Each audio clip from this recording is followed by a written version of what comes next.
कोणाले काय त्यांना एकच सांगाय, हे गाणं नीट ध्यान देऊन ऐका, ऐकाल तरच तुम्हाला हे गाणं कळेल. आता म्हणून आगताय हाताच्या फोडावानी जपलं मी वातीला, आगताय हाताच्या फोडावानी जपलं मी वातीला, माडीचा पळणा करून दिलविला माडीचा पळणा करून दिलविला माडीचा पळणा करून दिलविला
आमच्या गुरुवारीने इतकं छान लिखाण केलं, इतकं खास लिखाण केलंय.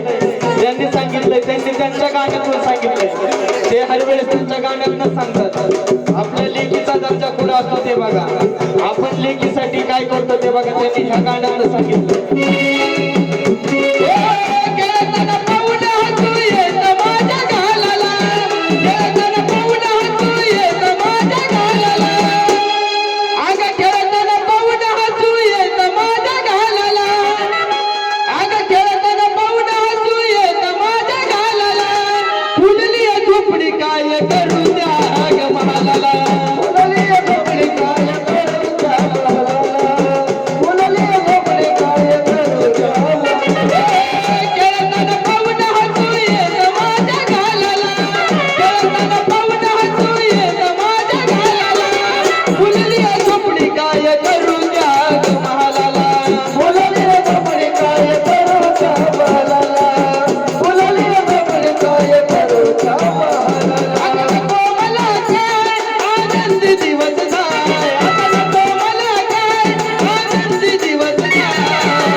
कसारकी